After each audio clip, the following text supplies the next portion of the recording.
લોકશાહીમાં વિપક્ષે અવાજ ઉપાડવો તેમનો અધિકાર છે, પરંતુ શું વિપક્ષ જોડથી તેમનો અધિકાર છીનવી લેવામાં આવે તો શું થાય? છોટાઉદેપુર અને આદિવાસી પટ્ટામાં ક્યાંક ને ક્યાંક અત્યારે આ જ મુદ્દે મામલો જે છે ગરમાઈ રહ્યો છે અને વિપક્ષ દ્વારા એમનો અવાજ દબાવવામાં આવી રહ્યો છે કે એવા આક્ષેપો કરવામાં આવ્યા છે.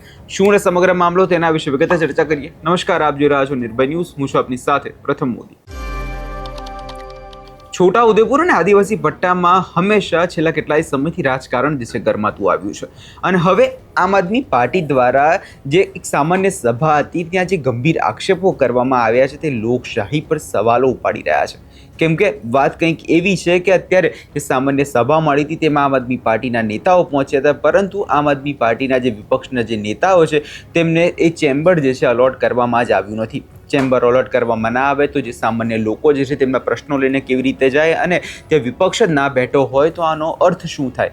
હવે આ જ મુદ્દાને લઈ આમ આદમી પાર્ટીના નેતાઓ હવે ત્યાંના જે શાસક પક્ષ ભાજપ પર બરાબરના ભડક્યા છે.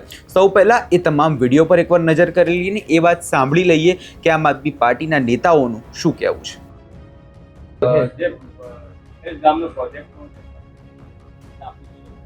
એના માટે અમે માન્ય જિલ્લા પંચાયત પ્રમુખ છે તેમજ માન્ય જિલ્લા વિકાસ અધિકારીશ્રીને પણ અમે પ્રશ્ન કર્યો છે. 28 ગામો વિશે જે અમારા જે કવાંટમાં 28 ગામડાઓમાં જે લોકોના દરેક મોડે 28 ગામમાં શું થશે, 28 ગામમાં કેવું થશે, હવે લોકોનું શું થશે, એ જે બધી ચર્ચાઓ જે ચાલી રહી છે અને કેટલીક એજન્સીઓ ત્યાં વિધાઉટ પરમિશન વગર પણ ત્યાં કામે લાગી ગઈ છે. તો એના વિશે અમે ટૂંક સમયમાં આ લોકોને કીધું છે કે જવાબ અમને લોકો સુધી જો સાચો જવાબ ન પહોંચે તો અમે તમામ કાર્યકર્તાઓ સાથે તમામ સડન 28 ગામડા માટે સજ્જડ બંધ હાથેનું પણ અમે એલાન કરીએ છીએ. આખો છોટાઉદેપુર જિલ્લાને પણ અમે બંધ કરવાની ચીમકી અમે આપીએ છીએ. આજે જે સામાન્ય સભા હતી શું કહેશો? કયા ઠરાવ પસાર થયા છે અને શું રજૂઆત થઈ? આજે છોટાઉદેપુર જિલ્લા પંચાયતની સામાન્ય સભા હતી. આમાં તમામ પદાધિકારી તેમજ ચૂંટાયેલ સભ્યો તેમજ આપણા અધિકારીશ્રીઓ પણ તમામ હાજર હતા અને આજે વિવિધ પ્રકારની બધી પ્રશ્નોત્તરી હતી. એ પ્રશ્નોત્તરી પૂછ્યું છે અને એમાં લેખિતમાં ખાસા બધા પ્રશ્નો છે બધાના. તો લેખિતમાં અમુકના જવાબ આવ્યા છે, અમુકના નથી આવ્યા. તો એના માટે બધી ચર્ચા વિચારણા કરી છે. ખાસ કરીને તમારું ચેમ્બર વિરોધ પક્ષના નેતા તરીકેનું જે ચેમ્બર દરેક કચેરીમાં તાલુકા પંચાયત હોય કે પછી લોકસભા હોય કે રાજ્યસભા હોય, દરેક જગ્યાએ વિપક્ષનું ચેમ્બર દરેક જગ્યાએ હોય જ છે. આ લોકો કહે છે કે કાયદાની જોગવાઈમાં નથી આવતું, પણ દરેક ગુજરાતની તમામ જિલ્લા પંચાયતોમાં વિરોધ પક્ષનું નેતાનું ચેમ્બર બધે ફાળવવામાં આવ્યું છે. છતાં આ લોકો અહીંયા જે આમ આદમી પાર્ટીનું જે પ્રદર્શન જોઈને આ લોકો વિરોધ પક્ષ તરીકે માનવા પણ લોકો તૈયાર નથી. પણ અહીંયા એટલી બધી સીટો આવી છે કે આ લોકોને 2027ના પણ સપના અત્યારથી જ આવવા લાગ્યા છે. શું લાગે છે આગામી દિવસમાં જો વિરોધ પક્ષનું ચેમ્બર આ લોકો ના આપે તો અમે આવનારા દિવસમાં તમામ કાર્યકર્તા સાથે જિલ્લા પંચાયતનો પણ ઘેરાવો કરીશું અને જિલ્લા પંચાયતને પણ તાળા મારવાની ચીમકી અમે આપીએ છીએ. સાહેબ, આજે સામાન્ય સભાની મીટિંગ હતી અને શું ઠરાવ પસાર થયા અને કયા છોટાઉદેપુર જિલ્લા પંચાયતની સામાન્ય સભા આજરોજ જિલ્લા પંચાયતના સભાખંડમાં યોજવામાં આવી, જેમાં તમામ સદસ્યશ્રીઓ ઉપસ્થિત રહ્યા. આ સામાન્ય સભામાં 16મા નાના પંચનું જિલ્લા કક્ષાનું આયોજન કરવામાં આવ્યું. એ સિવાય વિવિધ સદરોમાં જરૂરિયાત પ્રમાણે હેતુફેર કરવામાં આવ્યા.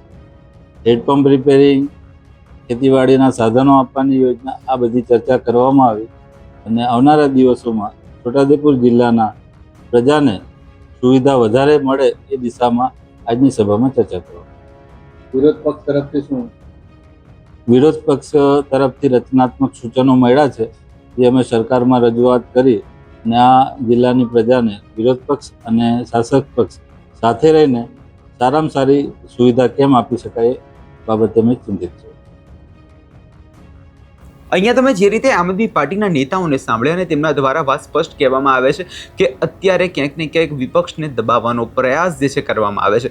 હવે જો વિપક્ષ દબાઈ જાય તો સામાન્ય લોકોનો અવાજ જે છે કઈ રીતે ઉપાડશે? કેમ કે આદિવાસી પટ્ટામાં આપણે છેલ્લા કેટલાય સમયથી જોઈએ છે કે ત્યાંના લોકોને રોડ રસ્તાની સમસ્યા છે, પાણીની સમસ્યા છે, એ બધી સમસ્યાઓને લઈ ક્યાંક ને ક્યાંક કોઈ પણ પ્રકારની કાર્યવાહી જે છે કરવામાં નથી આવતી. ખાલી માત્ર નિવેદનબાજી કરવામાં આવે છે.